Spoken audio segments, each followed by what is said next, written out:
Mau menambah wawasan tentang kehidupan masyarakat Jawa tapi nggak ingin ribet?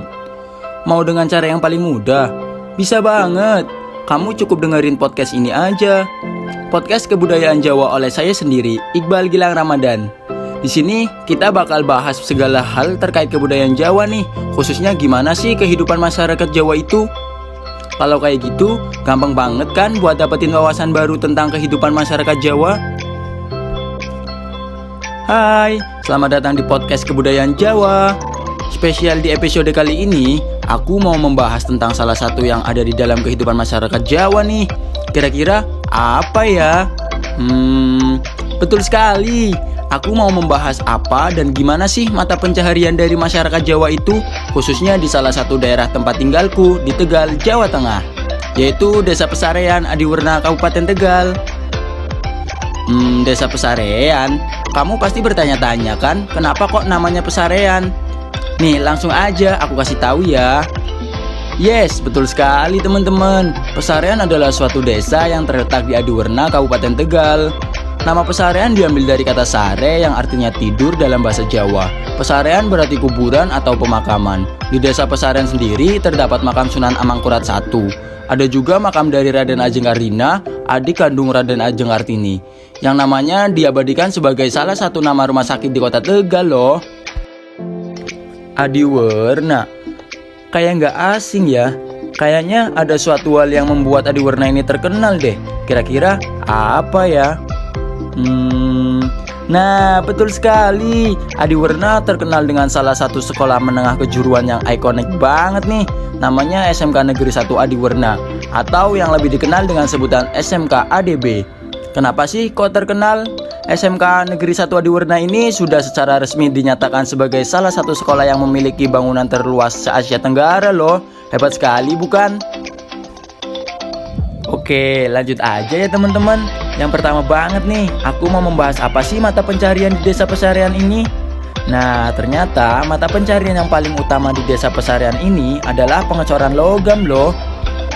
Seperti dikutip dari laman wikipedia.com, bahwa yang terkenal dari Desa Pesarean adalah industri besi pengecoran logam yang dengan bahan dasar kuningan dan aluminium. Ada juga nih pusat jual beli logam rongsokan, misalnya tembaga, aluminium, dan kuningan. Ada juga loh home industry vendor mode pabrikan. Dan yang terakhir adalah industri kompor minyak. Nah, buat teman-teman yang belum tahu apa itu pengecoran logam, aku bakal kasih tahu nih. Pengecoran logam adalah suatu proses manufaktur yang menggunakan logam cair dan cetakan untuk menghasilkan bentuk yang mendekati bentuk geometri akhir pada produk jadi. Yang nantinya, logam cair ini akan dituangkan atau ditekan ke dalam cetakan yang memiliki rongga cetak sesuai dengan bentuk atau desain yang diinginkan. Selain itu, di Desa Pesarean juga ada beberapa mata pencaharian yang dilakukan oleh masyarakat di desa itu loh, seperti sebagai tukang becak, tukang rongsok, tukang bengkel bubut, dan juga sebagai pedagang. Di Desa Pesarean itu sendiri ada sekitar 70% masyarakat atau para pekerja yang bermata pencaharian dalam bidang usaha pengecoran logam, dan 30% lainnya didominasi oleh usaha lainnya, seperti pengepul rongsok. Teman-teman tahu nggak? Ternyata semua usaha pengecoran logam di Desa Pesarean ini milik mereka sendiri loh. Tidak ada campur tangan dari pihak pemerintah terkait kepemilikan usaha ini. Nah, pasti teman-teman juga penasaran dong ya, apa sih kelebihan dan kelemahan usaha pengecoran logam tadi? Bener banget teman-teman, yang namanya suatu usaha itu pasti ada enak dan gaknya ya. Nah, untuk kelebihan usaha pengecoran logam yang ada di Desa Pesarean sendiri, biasanya mereka mendapatkan keuntungan yang dalam jumlah besar dalam jangka waktu paling lama sekitar 1 minggu. Sedangkan kelemahan dari usaha logam bahan bakar ini adalah sulit sekali untuk mendapatkan bahan utamanya nih. Dan juga terkadang dalam hal pendapatan baru bisa didapat setelah sekitar 1 bulan lebih. Teman-teman pasti tahu dong ya yang namanya suatu industri, apalagi itu melibatkan bahan dasar logam untuk sebuah produk, pasti akan ada saat di mana mereka mengalami suatu permasalahan, entah itu permasalahan internal maupun eksternal yang melibatkan masyarakat sekitar.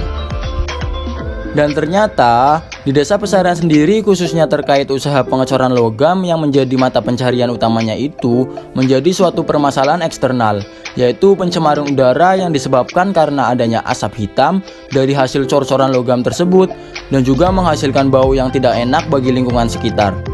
Wah, sangat disayangkan ya, kenapa juga hal yang seperti ini harus terjadi. Pastinya dampak seperti ini nggak hanya merugikan lingkungan, tetapi juga kesehatan bagi masyarakat sekitar, khususnya bayi dan anak-anak, serta para lansia yang ada. Tapi ternyata tidak ada respon protes dari masyarakat sekitar situ loh. Apa penyebabnya ya?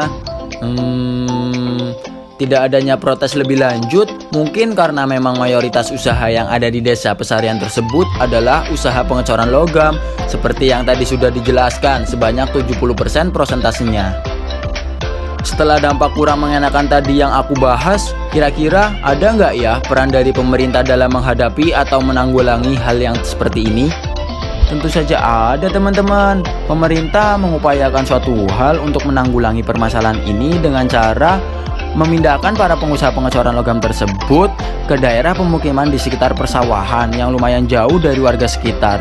Yang tentu saja dengan upaya ini diharapkan agar pencemaran udara yang terjadi karena asap hitam dapat dikurangi.